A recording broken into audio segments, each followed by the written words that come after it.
Mesdames et messieurs, nous vous saluons dans le nom précieux et glorieux de notre Seigneur et Sauveur Jésus-Christ de Nazareth. Que la grâce de notre Seigneur repose sur vous en ce jour. Nous voulons nous édifier en ce matin sur un passage biblique, alléluia, et que le Seigneur me met à cœur, sur lequel nous voulons prêcher en ce jour. Et nous prenons notre passage dans le livre de Jean 4, à partir du verset 1. Le Seigneur sut que les pharisiens avaient appris qu'il faisait et baptisait plus de disciples que Jean. Toutefois, Jésus ne baptisait pas lui-même, mais c'étaient ses disciples. Alors il quitta la Judée et retourna en Galilée. Comme il fallait qu'il passât par la Samarie, il arrivait dans une ville de Samarie nommée Sichar, près du champ que Jacob avait donné à Joseph, son fils. Là se trouvait le puits de Jacob. Jésus, fatigué du voyage, était assis au bord du puits. C'était environ la 6e heure. Une femme de Samarie vient puiser de l'eau. Jésus lui dit, donne-moi à boire, car ses disciples étaient allés à la ville pour acheter des vivres. La femme samaritaine lui dit, comment toi, qui es juif, me demandes-tu à boire, à moi, qui suis une femme samaritaine? Les Juifs, en effet, n'ont pas de relation avec les Samaritains. Jésus lui répondit, si tu connaissais le don de Dieu, et qui est celui qui te dit, donne-moi à boire, tu lui aurais toi-même demandé à boire, et il t'aurait donné de l'eau vive. Seigneur, lui dit la femme, tu n'as rien pour puiser, et le puits est profond. D'où auras-tu donc cette eau vive? Es-tu plus grand que notre père Jacob, qui nous a donné ce puits et qui en a bu lui-même, ainsi que ses fils et ses troupeaux? Jésus lui répondit, quiconque boit de cette eau aura encore soif, mais celui qui boira de l'eau que je lui donnerai n'aurait jamais soif, et l'eau que je lui donnerai deviendrait en lui une source d'eau qui jaillira jusqu'en la vie éternelle. La femme lui dit, Seigneur, donne-moi cette eau, afin que je n'ai plus soif, et que je ne vienne plus puiser ici. Va, lui dit Jésus, appelle ton mari et viens ici. La femme répondit, je n'ai point de mari. Jésus lui dit, tu as eu raison de dire, je n'ai point de mari, car tu as eu 5 maris, et celui que tu as maintenant n'est pas ton mari. En cela tu as dit vrai. Seigneur, lui dit la femme, je vois que tu es un prophète.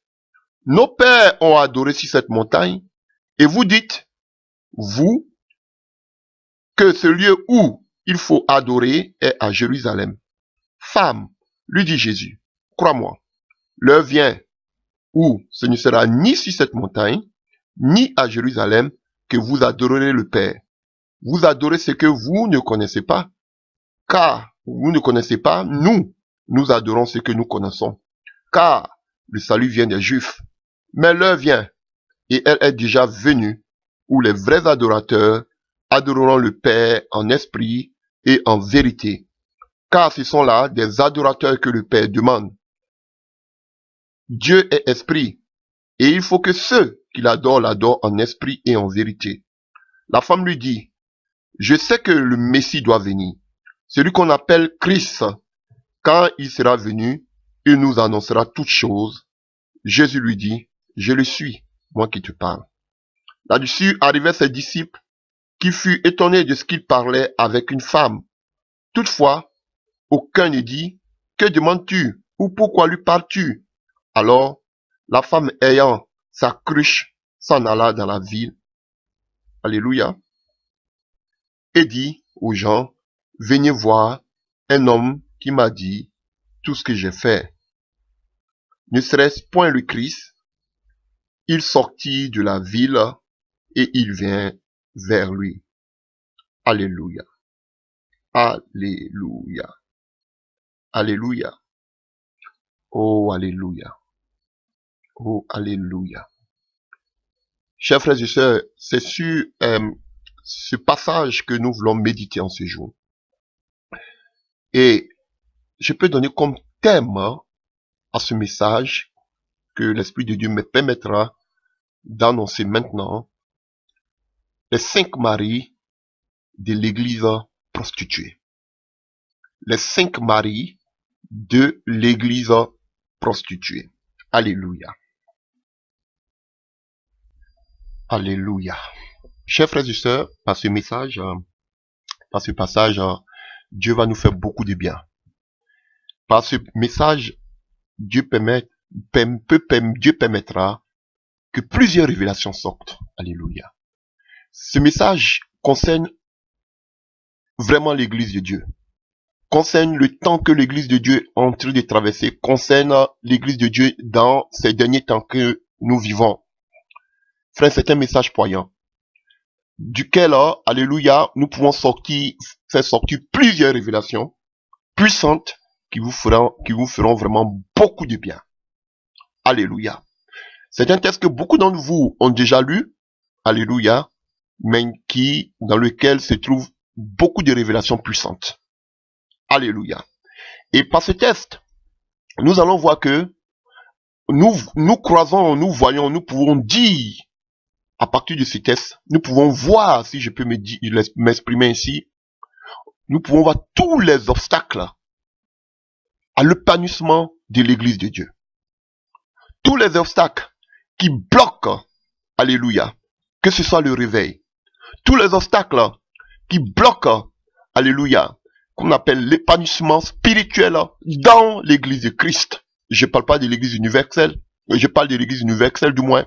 Je ne parle pas de l'église, alléluia, communauté locale. Mais je parle de l'église dans son entièreté, alléluia, alléluia, l'église mondiale, le corps du Christ, frère. Donc, j'ai donné comme thème les 5 maris de la femme. Mais vous allez voir qu'il y a encore plus de maris que nous allons voir. Mais, comme Jésus lui a dit, tu as eu 5 maris, il lui a donné cette révélation. Donc, je voudrais m'appuyer, sur les 5. Alléluia. Et je sais que cela vous fera beaucoup de bien. Alléluia. Alors, nous commençons par le chapitre 4, à partir du verset 1 que nous avons lu. Alléluia.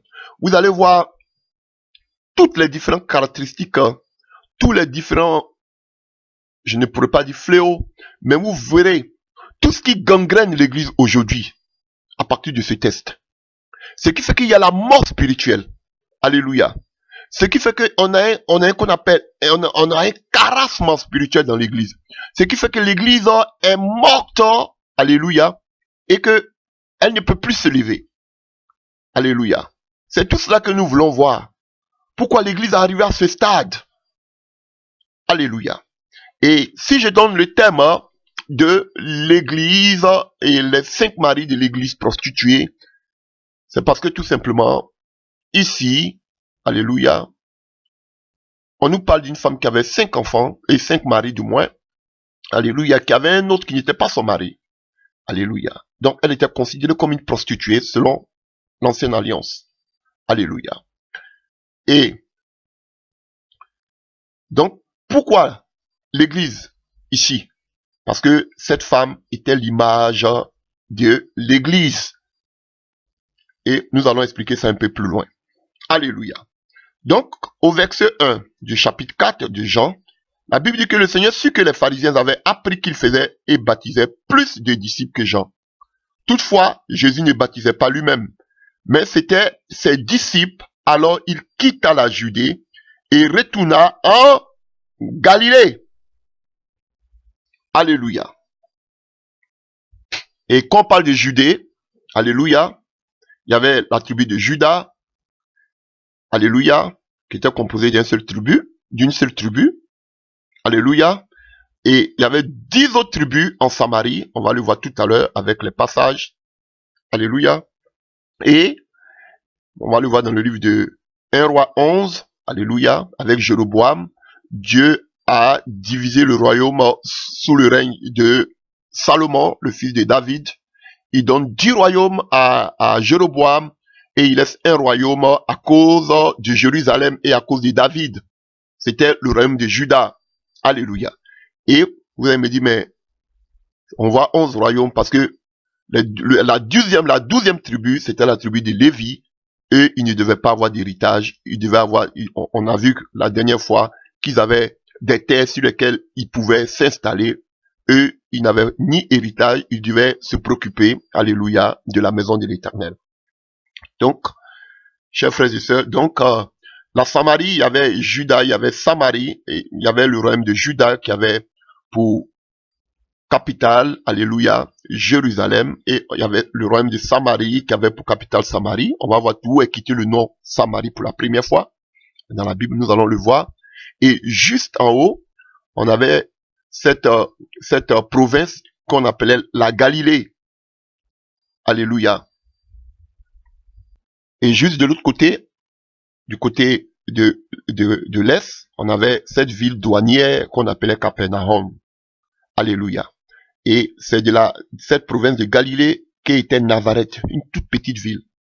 Et qu'est-ce qui se passe? Et qu'on appelle Joseph, le père de Jésus, en guillemets, homme, le mari de Marie, alléluia, il était de Juda, il était du sud, mais pour une raison du travail, il s'est retrouvé au nord, alléluia, il s'est retrouvé en Galilée, dans ce petit village de Nazareth. Et là, il a connu Marie, et là, il a épousé Marie. Et lorsqu'il fallait faire le recensement, il fallait que chacun parte dans sa région. Voilà pourquoi il est descendu jusqu'à Juda.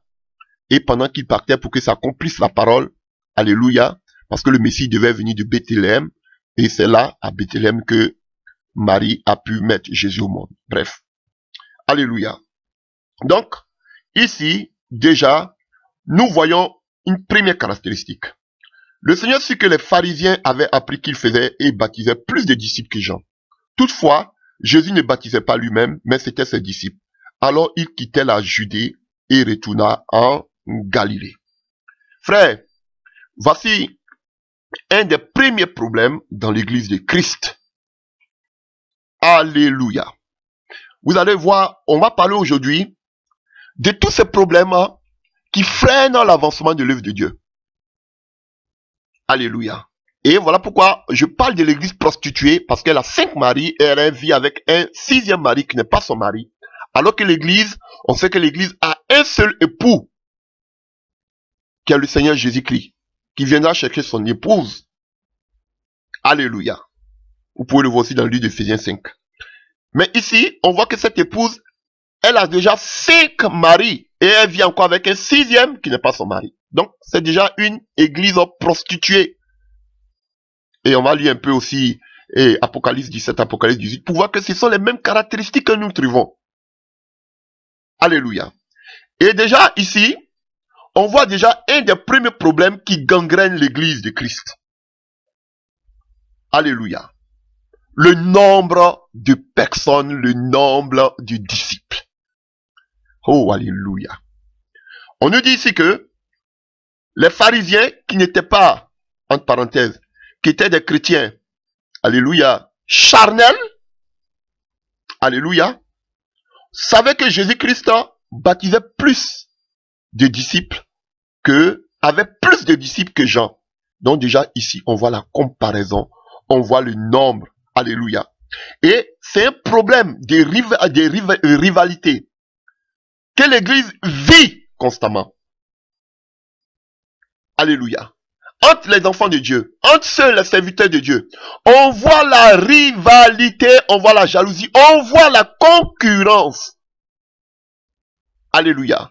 Voici un premier problème déjà que nous voyons qui tue l'église de Dieu, qui tue les enfants de Dieu, qui tue les serviteurs de Dieu. L'église qui tue ses prophètes. Alléluia. Pour une question de nombre. Alléluia. Pour une question comment je peux dire, d'honneur. Frère, on commence à se battre. Alléluia. On nous dit ici que les pharisiens ont su que Jésus baptisait plus. Pharisiens, une image des chrétiens, alléluia, des chrétiens charnels, qui suivent les gens seulement à cause du nombre, qui veulent voir comme autant de comment il s'appelle, autant de Gédéon, qui pensait que pour délivrer le peuple d'Israël, il fallait un grand homme, il a pris 32 000. Beaucoup aujourd'hui suivent certaines personnes à cause du nombre de personnes que ces gens-là peuvent drainer. Alléluia. Beaucoup aujourd'hui veulent aller prier, entre parenthèses, dans des bâtiments, là où ils pensent qu'il y a beaucoup de nombre de personnes. Ah là, on sait que Dieu est là parce que on voit beaucoup de personnes. Quand tu dis un frère, bon, on prie dans la maison, il te dit non, le jour que vous allez avoir une salle, je vais venir, mais dans la maison, je ne viens pas. Pourquoi? Parce que ils aiment la grandeur, ils aiment le nombre. Et c'était ici le problème. Le nombre, la comparaison. Tel a plus de fidèles que toi, a plus de frères que toi, il a plus une grande église que toi. Et aujourd'hui, on peut qualifier un vrai serviteur de Dieu en fonction du nombre de personnes qu'il a. Alléluia. Et vous les verrez eux-mêmes en train de parler chaque jour. Montrez-nous vos œuvres. Une façon de dire, un orgueil. Vous avez baptisé combien de personnes? Vous voyez, on parle de baptême ici. Hein? On dit les pharisiens voyaient que Jésus-Christ avait baptisé plus de personnes que Jean. Donc Jean était inutile. On voyait que maintenant Jésus-Christ était plus efficace que Jean. Voilà pourquoi c'est la guerre au baptême. C'est la guerre au membres. Vous pensez que c'est parce qu'il veut gagner ces personnes pour le royaume des cieux? Non, c'est parce qu'il veut remplir les zigouras. C'est pour qu'ils puissent avoir un nombre de personnes pour qu'on dise qu'ils ont beaucoup travaillé. Et eux-mêmes, vous les voyez dans les qu'on appelle, dans les délits. Dis, montrez-nous vos œuvres, montrez-nous combien de personnes vous avez. Vous les voyez dans les délits, dis, se moquer même de ceux qui prient dans la maison. Parce qu'ils peuvent faire 2 cultes, 3 cultes, 4 cultes. L'orgueil des pharisiens modernes. La concurrence. Voici ce qui tue l'église de Dieu. Alléluia. On ne fait que commencer, hein, frère. Alléluia. C'est la concurrence. Ça, c'est pour moi. Ça, ce sont mes frères. Ça, ils sont devenus des gourous. Ce sont eux qui donnent le mot d'ordre. Frère. Et chacun veut remplir son zigoura. Chacun veut construire. Chacun veut acheter. Alléluia. Et en ayant cette mentalité, nous bloquons. Alléluia. L'élan du réveil. Nous bloquons la main de l'Éternel d'agir. Parce que on pense maintenant en membres, en œuvres, en combien de membres, combien de baptêmes, combien de cultes nous faisons. C'est ce qui se passe ici, frère. Alléluia. C'est la course aux disciples. La course aux disciples. On veut voir qui baptise plus de disciples. Qui a plus de personnes à son encontre, dans son carnet. Alléluia. Qui draine plus de personnes. Qui a plus de vues. Qui a plus de vues de vidéos. Parce qu'aujourd'hui, je vous dis, ils vont vous dire qu'ils même ils sont dans la parole, mais vous allez voir qu'ils vont commencer maintenant à voir combien de vues il a. Ah, je vous dis. Il a combien de personnes qui le regardent? Vous voyez comment l'esprit est devenu babylonisé? Alléluia. Plusieurs fois aussi, on a ouvert des pages de Facebook pour balancer ces prédications.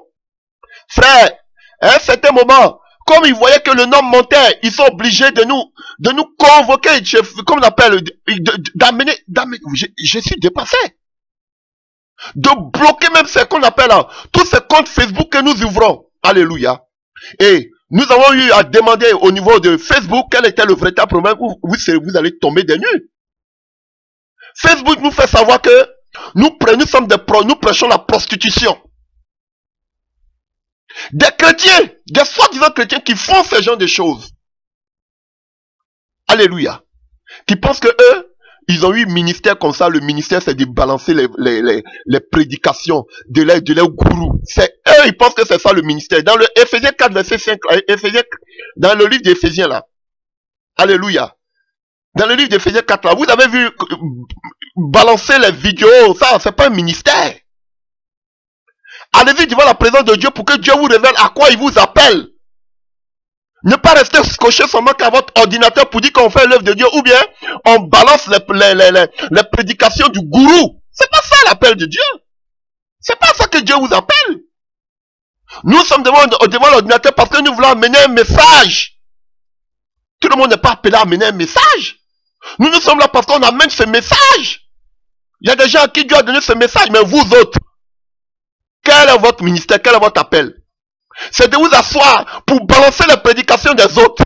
Frère, revoyez-vous, sœur, revoyez-vous. Allez-y devant la présence de Dieu pour demander au Seigneur, mais tu m'appelles à quoi? Ce n'est pas un don spirituel. D'être secrétaire, c'est quel ministère, c'est quel don spirituel? Ce n'est pas un don spirituel de prendre les vidéos pour balancer. Toi, Dieu t'appelle à quoi? Nous, on balance parce que Dieu nous donne un message qu'on doit annoncer. Alléluia. Oh, il a combien de vues? Lorsque les vues commençaient à monter, les gens s'étaient intéressés par le message automatiquement. Pourquoi? Parce qu'on voit, il y a beaucoup de personnes qui commencent à s'intéresser. La jalousie. Frère, voici ce qui tue l'œuvre de Dieu, le retour du Seigneur, le réveil. Voici déjà un blocage. Ils baptisent combien de personnes? Les pharisiens, alléluia, des chrétiens hypocrites, alléluia, qui connaissaient toute la parole, qui connaissaient les 613 lois.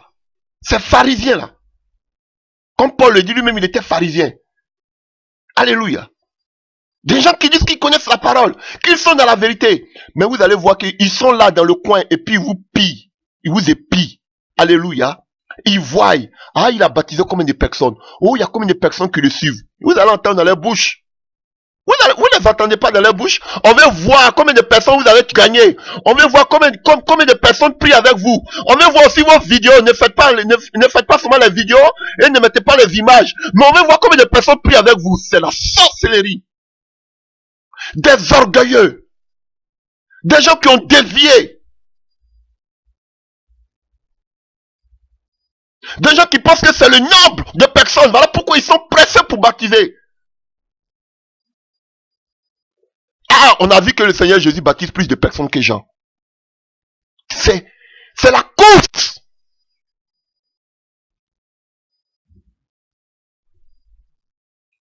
Alléluia.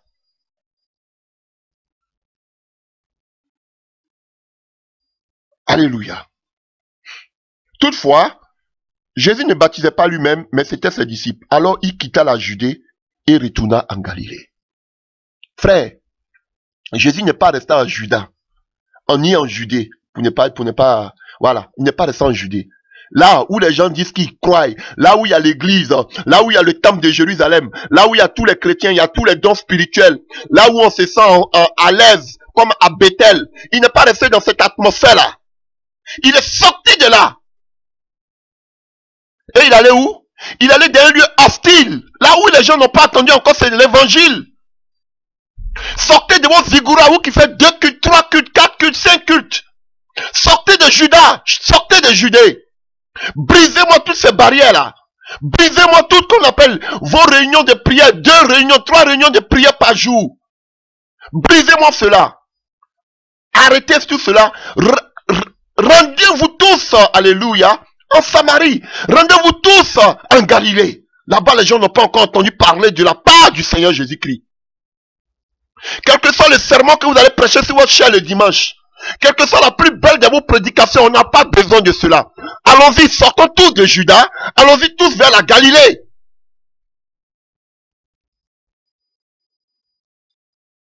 Alléluia.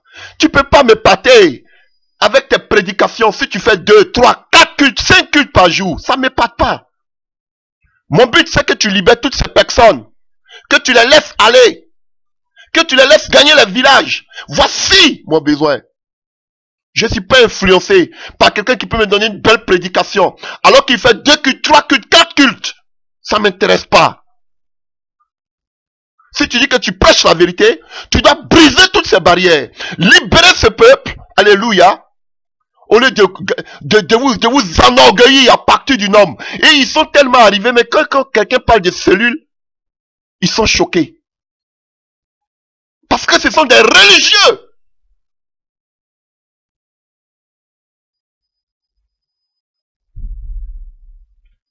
Alléluia. Oh, alléluia. Alors Jésus quitta cet endroit-là. Quittez ces endroits. frère, où on vous met qu'on appelle dans des départements. On n'a que faire de vos départements. On veut les départements des villages. On veut le département que les chrétiens, le département de Galilée. On a que faire de vos départements. On n'a pas besoin de vos départements. Où les gens vont être des grands-pères. Ils vont vieillir. Ils vont voir des enfants naître. Ils sont toujours dans le même département. La sorcellerie. Libérez-les de vos départements. Libérez-les de vos zigouras. Libérez-les de vos bâtiments. Vous n'avez pas honte. Vous les maintenez, qu'on appelle, dans vos zigouras. Vous les maintenez encore sur Internet. De véritables gourous. Montrez-nous, ne vous cachez pas. Montrez-nous aussi avec combien de personnes vous priez. On veut voir aussi, on veut voir vos œuvres. Vous êtes des païens, je vous dis. Jésus a laissé tout ce nombre de personnes qu'il baptisait. Il les a tous laissés. Il allait où? Il est parti vers la Samarie. Mais vous voulez rester toujours en Judée, avec tout ce que vous baptisez. Vous ne voulez pas les laisser libres. Vous dites non, restons là, on vous a baptisé, on va vous aider à être enlevé, on va vous aider à grandir. Restez là dans les départements. Dieu ne nous appelle pas à ça. Repentez-vous. La repentance, c'est changer d'idée. C'est changer de chemin. C'est ça que la repentance de métanoïa.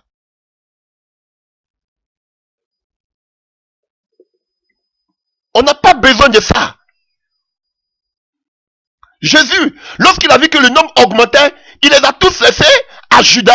Il est sorti, il a fait quoi? Il est parti maintenant vers où? Galilée, où les gens n'ont pas entendu la parole.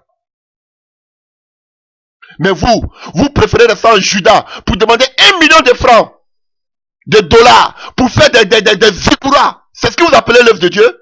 Non, restez là, on va vous faire grandir. On va vous donner la parole pour que vous soyez enlevé. Mon œil, la sorcellerie.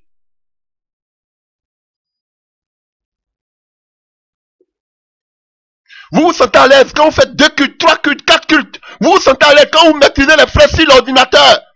Avec vos prédications. Pendant que vous prêchez tout le monde en direct. C'est ça que vous appelez l'œuvre de Dieu, mais c'est la Babylone. Vous êtes babylonisés. Quel que soit le message avec toute l'onction. C'est pas ça que Dieu nous appelle. Jésus a laissé tous ses frères et ceux que les disciples avaient baptisés et il est parti vers la Galilée. Voici le but qu'il nous donne. Allez évangéliser.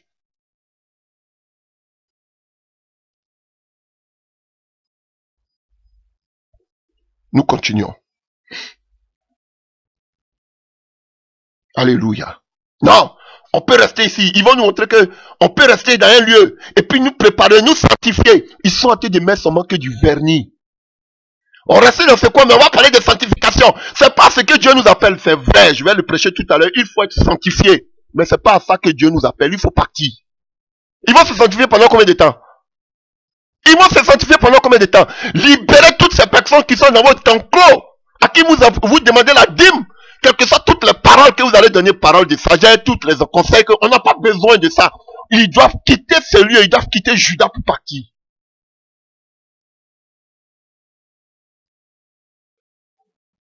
Alléluia.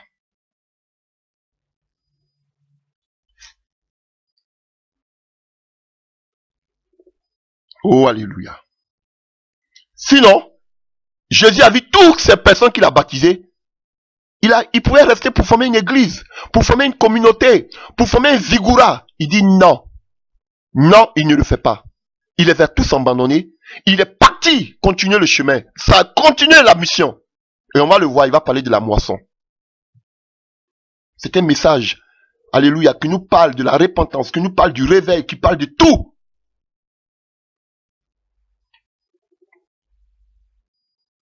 Verset 4. Comme il fallait qu'il passât par la Samarie, il arriva dans une ville de Samarie, nommée Sichar, près du gant de Jacob avait donné à Joseph son fils. Là se trouvaient les puits de Jacob. Jésus, fatigué du voyage, était assis au bord du puits. C'était environ la 6e heure. Alléluia. Et là, nous allons nous mettre un peu dans la parole, encore continuer. On va essayer de voir beaucoup de choses en ce qui concerne la Samarie. Alléluia. Je vais vous expliquer un peu Ce sera un peu long, mais je veux que vous compreniez. On va expliquer un peu ce que c'est que la Samarie. Alléluia. Les Samaritains. Et comme j'ai dit tout à l'heure, la Samarie était la capitale, alléluia, du peuple de Samarie. Les 10 tribus. Vous le voyez dans le livre de 1 roi 11 à partir du verset 10. Alléluia. Le prophète qui vient parler avec Jéroboam du temps de Salomon, comme je l'expliquais tout à l'heure. Et là, le royaume d'Israël est divisé en deux. Une partie avec un seul peuple de Juda. Alléluia. Dont Jérusalem est la capitale. Et dites autres tribus qui sont la Samarie, pour capitale Samarie. Et en dehors de la Samarie, il y avait la province de Galilée, là où se trouvait Nazareth. De l'autre côté, il y avait Capernaum, qui était à la frontière. Alléluia. Donc, et d'où vient le mot Samarie? Nous allons voir dans le livre de 1 roi, alléluia, 1 roi, dans le livre de 1 roi 16 à partir du verset 24. 1 roi 16 à partir du verset 24. Nous allons revenir tout à l'heure, 1 roi 16 à partir du verset 24. 1 roi 16 à partir du verset 24. Bon, on lit à partir du verset 23. La 31e année d'Asa, roi de Juda, Omri régna sur Israël. Il régna 12 ans. Après avoir régné 6 ans à Tista, il acheta de Shemer la montagne de Samarie pour 2 talents d'argent. Il bâtit sur la montagne et il donna à la ville qu'il bâtit le nom de Samarie. Vous voyez? D'après le nom de Shemer, seigneur de la montagne. Donc, Omri, vous voyez que Omri, c'était le père de Achab. Alléluia. Achab, c'est celui qui a marié Jézabel. Et nous continuons au verset 27. Le reste d'action, bon, on continue, verset 25. Omri fit ce qui est mal aux yeux de l'Éternel et il agit plus mal que tous ceux qui avaient été avant lui. Il marcha dans toute la voie de Jéroboam, fils de Nébat, et se livra au péché que Jéroboam avait fait commettre à Israël. Irritant par leur idole l'Éternel, le Dieu d'Israël. Le reste des actions d'Omri, ce qu'il a fait et ses exploits, cela n'est-il pas écrit dans le livre des chroniques des rois d'Israël? Omri se coucha avec ses pères et il fut enterré à Samarie. Et Achab, son fils, régna à sa place. Achab, fils d'Omri, régna sur Israël la 38e année d'Asa, roi de Juda. Achab, fils d'Omri, régna 22 ans sur Israël à Samarie. Achab, fils d'Omri, fit ce qui est mal aux yeux de l'Éternel, plus que tous ceux qui avaient été avant lui. Et comme si c'eût été plus pour lui peu de choses de se livrer au péché de Jéroboam, fils de Nébat, il prit pour femme Jézabel, fils d'Edbal, roi des Sidoniens, et il alla servir Baal et se prosterner devant lui, et éleva un autel à Baal dans la maison de Baal qu'il a bâti à Samarie, et il fit une idole d'Astarté. Vous comprenez?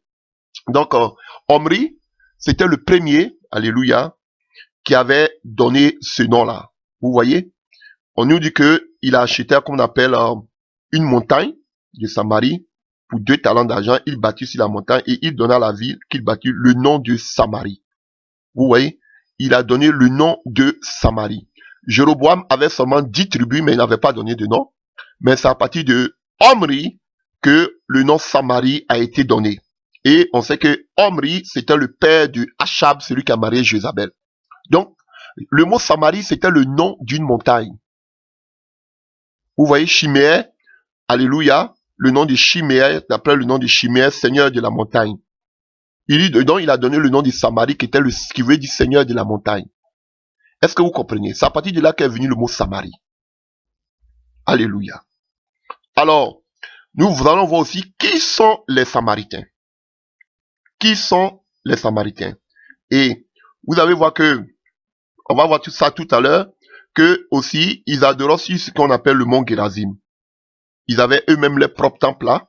Et de là, pendant que Jésus est en train de parler à la femme, on pouvait voir le temple. Et, alléluia. Alléluia. Et ce que vous devez savoir, c'est que qu'on appelle, les Israélites n'avaient pas de contact avec les Samaritains. Ils n'avaient pas de contact avec les Samaritains. Alléluia. Je vais vous expliquer ça tout à l'heure. Et beaucoup diront que les Samaritains, ils le disent, hein, d'autres le disent, qu'ils sont des descendants d'Éphraïm et de Manassé. Ce qui n'est pas vérifié parce que quand on le voit dans le roi, alléluia, et quand nous voyons dans le livre des 2 rois, nous allons prendre le livre des 2 rois 17, 2 rois 17, 2 rois 17, je vais expliquer d'abord, avant que nous continuions, 2 rois 17 à partir du verset 1. La 12e année d'Achab, roi de Juda, Osée, fils d'Éla, régna sur Israël à Samarie, il régna 9 ans. Il fit ce qui est mal aux yeux de l'Éternel, non pas toutefois comme les rois d'Israël qui avaient été avant lui. Salmanassa, roi d'Assyrie, monta contre lui, et Osée lui fut assujetti et lui paya un tribut. Mais le roi d'Assyrie découvrit une conspiration chez Osée qui avait envoyé des messagers à So, roi d'Égypte, et qui ne payait plus annuellement le tribut au roi d'Assyrie. Ça, c'est dans le livre de 2 rois 17, hein, à partir du verset 1. Alléluia. Le roi d'Assyrie le fit enfermer et enchaîner dans une prison, et le roi d'Assyrie parcourut tout le pays et monta contre Samarie, qu'il assiégea pendant 3 ans. La 9e année d'Osée, le roi d'Assyrie prit Samarie et amena Israël captif en Assyrie. Il les fit habiter en Chalak et sur Chabor, fleuve de Gozan, et dans les villes des Mèdes. Vous voyez, et quand on parle de la déportation de Juda, ça c'était avec Nebuchadnezzar à Babylone. Mais ici, en ce qui concerne les Samaritains, ils étaient déportés en Assyrie. Alléluia, par le roi Salmanassa. Alléluia. Donc vous voyez, tout et qu'on appelle Israël, la Samarie a été déportée, alléluia, en Assyrie. Et regardez ce qu'il va faire. Alléluia. Parce que Israël s'était détaché, vous pouvez lire, hein, vous voyez les titres, même on parle des Samaritains, et on va pas dans ce temps, mais on va continuer au verset 22. Les enfants d'Israël s'étaient livrés à tous les péchés que Jéroboam avait commis. Ils ne s'en détournaient point jusqu'à ce que l'Éternel eût chassé Israël loin de sa face, comme il avait annoncé par tous ses serviteurs les prophètes. Et Israël a été amené captif loin de son pays, en Assyrie, et y est resté jusqu'à ce jour. Le roi d'Assyrie fit venir des gens de Babylone, de Kouta, d'Ava, de Hamath, de Sepharvaim, et les établit dans la ville de Samarie, à la place des enfants. Alléluia, quand on parle aussi d'Assyrie, on fait allusion aussi à Babylone. Je voudrais mentionner ça aussi. Donc, et les établit dans les villes de Samarie, à la place des enfants d'Israël. Ils prirent possession de Samarie et ils habitaient dans les villes. Lorsqu'ils commençaient à y habiter, ils ne craignaient pas l'Éternel, et l'Éternel envoya contre eux des lions. Alléluia, à partir du verset 27. Le roi d'Assyrie donna cet ordre: faites y aller l'un des sacrificateurs que vous avez amenés de la captivité, qu'ils partent pour s'y établir et qu'ils enseignent la manière de servir le Dieu de ce pays. Donc vous voyez, quand le peuple a été déporté, à la place de ce peuple qui a été déporté en esclavage, le roi a amené des gens de Babylone pour s'installer là. Ce sont ceux-là qui sont devenus des Samaritains. Alléluia. Alors continuons dans le livre d'Esdras. Esdras. Après le livre des 2 Chroniques, vous allez voir Roi 2 Chroniques, vous allez voir Esdras. Esdras 4. Esdras 4. Les ennemis de Juda et de Benjamin apprirent que les fils de la captivité baptisaient un temple à l'Éternel, le Dieu d'Israël.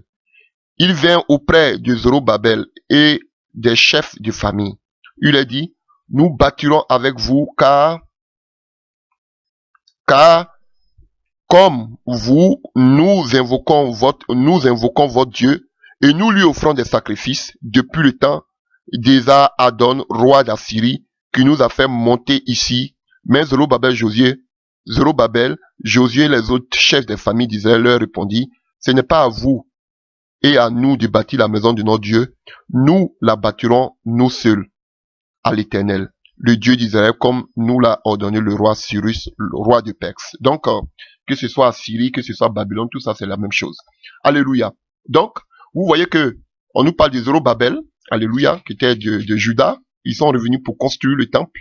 Alléluia. Donc, on voit que lorsqu'ils sont revenus, vous voyez que ici, ceux qui étaient venus de Babylone ont dit que nous aussi on adore votre Dieu. Donc, on veut construire aussi le temple avec vous. Mais, on voit que Zorobabel dit non, vous ne pouvez pas construire le temple avec nous parce que c'est à nous seulement de construire le temple. Pourquoi? Parce qu'il savait que ces gens-là étaient pas, alléluia, ce n'étaient pas des Israélites à 100%. Donc il y a eu un mélange.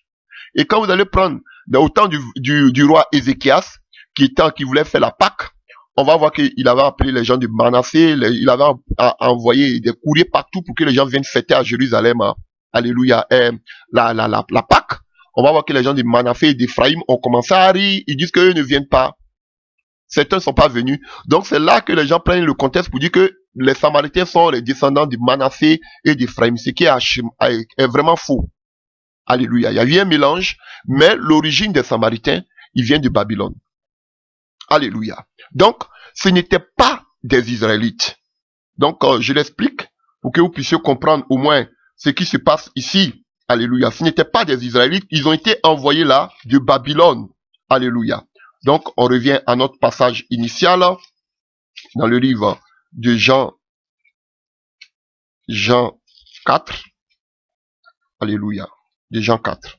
Donc, on nous dit que il fallait qu'il passât par la Samarie. Donc, comme je vous ai dit, avant d'aller à Galilée, quand tu sors du Juda, du sud, que tu vas aller au nord, en Galilée, cette province, il y a d'abord la Samarie qui est là au milieu. Et tu dois passer par la Samarie. Et qu'est-ce que faisaient les Israélites?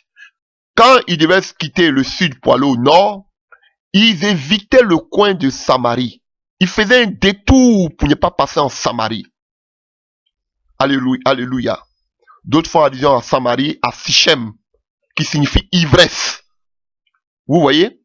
Sichar, et qu'on appelle, non, je parle de Sichar. Non, je parle pas de Samarie, je parle de Sichar. Je suis allé un peu vite en besogne. Donc, vous voyez, donc Samarie, les gens évitaient la Samarie. Ils faisaient le détour quand ils voulaient aller au nord, comme Jésus, comme ça, pour aller en Galilée. On devait faire le détour pour aller jusqu'en Galilée. Pourquoi? Parce qu'ils ne voulaient pas, il n'y avait pas de contact entre les Samaritains et les Israélites. Parce qu'on savait que ce n'étaient pas des Israélites, c'était des Babyloniens. Donc, ils ne devaient pas avoir de contact avec eux. Alors, que fait Jésus? Jésus, cette fois-ci, il laisse ses membres qu'il a baptisés, il laisse son zigoura là-bas, il n'a pas besoin de ça. Il a laissé toutes ces personnes qui sont en train de capter aujourd'hui par la télévision, il les a tous laissés, et qu'est-ce qu'il fait? Il va, au lieu aussi de détourner la Samarie pour aller en Galilée, non, qu'est-ce que fait Jésus? Jésus passe même par la Samarie. Là où il n'y avait pas de contact, Jésus va venir là pour établir un contact avec les pécheurs. Frère, est-ce que vous comprenez? Alors que Jésus pouvait rester à Juda, il baptisait beaucoup de personnes, il était un grand pasteur, Jésus faisait 3 cultes, 4 cultes, 5 cultes, 6 cultes. Mais il les a tous abandonnés. Et qu'est-ce qu'il fait? Il va vers la Samarie où personne ne voulait aller. Alléluia. Et là, qu'est-ce qu'il fait? Il arrive dans une ville de Samarie nommée Sichar, près du camp de Jacob, près du champ que Jacob avait donné à Joseph, son fils. Là se trouvait le puits de Jacob. Jésus, fatigué du voyage, étant assis au bord du puits, c'était environ à la 6e heure. Vous allez voir que dans la Bible, partout, on parle de puits. L'eau de vie qui sort de là. L'amour que Jésus avait pour les âmes. On voit comment, on va parler de ça tout à l'heure, comment Rebecca a donné l'eau. Alléluia. À Éliazer, le plus vieux de la famille d'Abraham. On voit comment, et comme on appelle, Agar était aussi auprès du puits. On parle de beaucoup de puits, le puits de l'amour. Parce que là, elle a donné l'eau. Alléluia. On voit aussi avec Moïse et, comment elle s'appelle, la fille de Jéthro, Séphora. C'était toujours près du puits, qui est symbole de l'amour. Jésus avait besoin, ces personnes avaient besoin de l'amour. Mais personne ne voulait leur emmener le message de l'amour. Tout le monde se détournait d'eux. Personne ne passait par Samarie. Il fallait seul Jésus qui vienne rétablir cette alliance avec les pécheurs. Alléluia. Et Sichar, comme je le disais tout à l'heure, ou Sichem, symbolise ivresse. Alléluia. Et on voit que les patriarches, comme Jacob, étaient passés par là. Et nous pouvons le voir dans le livre de Genèse 33. Alléluia.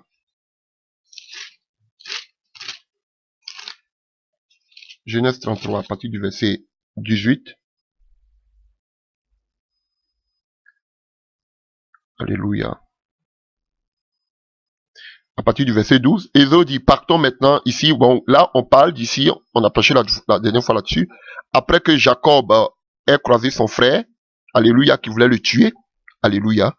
Et vous pouvez lire dans le livre de Genèse 32, au verset 17, Jacob partit pour Sukkot. Il bâtit une maison et c'est Sukkot, alléluia, la fête des tentes, c'est une fête en Israël. Et il fit des cabanes, la fête des cabanes, vous voyez, pour ses troupeaux. C'est pourquoi l'on a appelé le lieu le nom de Sukkot. À son retour de Padam Aram, Jacob arriva heureusement à la ville de Sichem, dans le pays de Canaan, et il campa devant la ville. Il acheta la portion du champ où il avait dressé sa tente des fils d'Amor, père de Sichem, pour 100 kessitas, et là il éleva un autel qu'il appela El Oloé Israël. Alléluia. Qui signifie le Dieu d'Israël. Vous comprenez? Vous voyez? Donc ça, on voit ici le mot Sichem, qui est aussi Sichar. Et on voit que là, quand c'est là, à partir de là, que on voit déjà que Jacob a lutté avec l'ange. Alléluia. Parce que il était charnel. Je suis en train de vous parler de l'église. Il était charnel. Alléluia. À Sichar, il était charnel. Fallait que Dieu le travaille à Péniel. Fallait que Dieu travaille sa nature pécheresse à Péniel. Et juste après Péniel, qu'est-ce qui se passe? Il croise le Seigneur, le soleil se lève, et à la suite, il doit se réconcilier avec Ésaü. Dieu lutte avec sa chair, et après, qu'est-ce que Dieu fait? Il doit se réconcilier, Jacob doit se réconcilier avec Ésaü. Donc, Sichar, frère, c'était un lieu, ce puits-là, c'était un lieu où Dieu se réconcilie avec le pécheur. On a vu tous les coups que Jacob avait fait à Ésaü, son frère. Alléluia. Mais il s'est réconcilié avec son frère. Et juste après là, il a payé le lieu, il est arrivé à Sichem, il a payé une portion là. Frère. Donc c'est important. Sichem était important pour Jésus parce que c'est là qu'il devait tuer la nature pécheresse de la femme samaritaine. La femme est symbole de l'épouse. Frère. Donc il devait tuer la nature pécheresse de la femme. Et nous allons voir tous les corollaires qui découlent de quelqu'un qu'on appelle qui est charnel. Nous allons le voir tout à l'heure. Donc cette femme était tellement charnelle. Donc il fallait qu'elle croise le Seigneur comme Jacob a croisé le Seigneur à Péniel. Et il fallait qu'elle se réconcilie avec son sauveur. Vous allez voir que Jésus va parler de don. C'était un don qui était donné. Il fallait qu'il y ait une réconciliation entre qu'on appelle le peuple samaritain et le peuple juif au travers de Jésus-Christ qui est le chemin, la vérité et la vie. Frère, personne ne voulait passer à Samarie. Il a fallu Jésus. De la même manière que Jacob s'est réconcilié avec Ésaü, il fallait que Jésus passe là aussi pour réconcilier Dieu avec le pécheur. Auprès du puits de l'amour. Alléluia. Oh, alléluia. Et qu'est-ce qu'on nous dit de ce puits? Ah, je dois sauter d'un passage à un autre passage. Alléluia, j'ai une Bible. On revient rapidement à notre passage en Jean 4. Et on nous dit ici que, alléluia, à Sichar, près du champ que Jacob avait donné à Joseph. On nous parle aussi de Joseph. Alléluia. Et nous allons voir aussi l'histoire de Joseph un peu. Alléluia. Et parlant de Joseph, alléluia, parce qu'on a parlé de Joseph, vous pouvez le voir dans le livre de Josué 24 à partir du verset 32. Josué 24 à partir du verset 32. Joseph avait dit que le peuple, il a prophétisé que le peuple d'Israël doit sortir d'Égypte. Est-ce que lorsqu'ils sortiront d'Égypte, ils devaient aussi emporter ses eaux? Et quand vous voyez dans le livre de Josué 24 à partir du verset 32, on nous dit qu'ils sont allés déposer ces eaux dans la terre que avait payé Jacob. Frère, vous voyez, on a enlevé ces eaux de l'ancienne nature pour l'amener maintenant là, alléluia, dans la terre promise. Vous voyez? Donc, non seulement Dieu transforme la nature de Jacob, la repentance totale. Il dit, je suis Jacob, je suis mauvais, je suis méchant. Dieu lui donne un nom nouveau, une nouvelle nature. Alléluia. Les choses anciennes sont passées. Et après ça encore, qu'est-ce qui se passe? Il s'est réconcilié avec son frère. Dieu veut se réconcilier aussi avec l'humanité pécheresse. Alléluia. Et là aussi, maintenant pour faire quoi? Pour t'enlever du monde, pour t'amener où? Comme il a enlevé les eaux de Joseph de l'Égypte, pour t'amener dans la terre promise, pour que tu sois sauvé. Et tout ça, on va le voir tout à l'heure. dans la conversation avec la femme. Donc, voici ce que nous pouvons dire, alléluia, des Sichar, alléluia, dans le livre de, nous revenons encore dans notre passage. Donc, frère, et la Bible dit que une femme de Samarie vient puiser de l'eau. Alléluia. Une femme, c'était environ la 6e heure. Environ la 6e heure. Alléluia. Alléluia. Et quand vous voyez en Israël, avec trois différentes sortes de nuits. Alléluia. Et la dernière partie de la nuit, c'était qu'on appelle nous avons la partie qui commence à partir de 6 heures le jour, qui commence à partir de 6 heures. Alléluia. Donc vous comprenez les veilles. Donc à partir de 6 heures, vous pouvez compter jusqu'à midi, ça fait 6 heures du temps. Donc c'est à midi que cette femme était venue puiser de l'eau. Alléluia. Est-ce que vous arrivez à comprendre? C'est à midi qu'elle est venue puiser de l'eau. Alors qu'on sait que dans cette région, on ne venait que puiser de l'eau seulement que tôt le matin, à cause de la chaleur, ou le soir. Ça se fait encore dans les pays africains. Mais elle, c'est à midi qu'elle est venue puiser de l'eau. Donc ça veut dire que, pourquoi? Parce que déjà, elle voyait son état de pécheresse. C'était une femme prostituée, sûrement. Elle ne voulait pas avoir qu'on appelle antécédent avec les femmes qui allaient venir puiser de l'eau. Elle venait toujours seule pour pouvoir puiser de l'eau. Frère, mais Jésus voulait la trouver personnellement. Voulait la raconter personnellement. Parce qu'elle avait un problème, cette femme. Alléluia. Elle avait un véritable problème.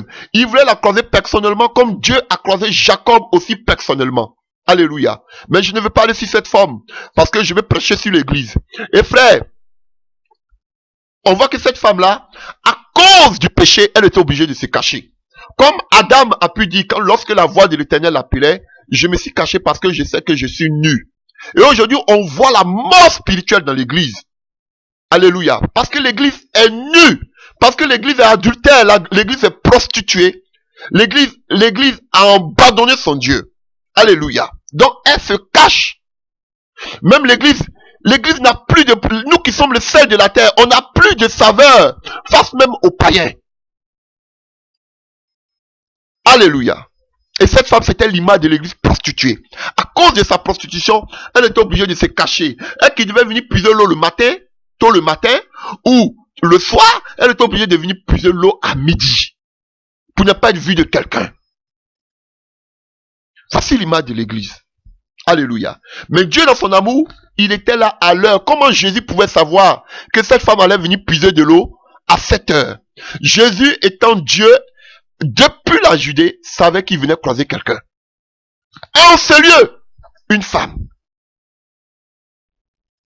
Généralement, s'il voulait croiser toute la Samarie, il voulait faire une grande croisade d'évangélisation, il devait venir le matin ou le soir, il allait trouver une multitude de femmes.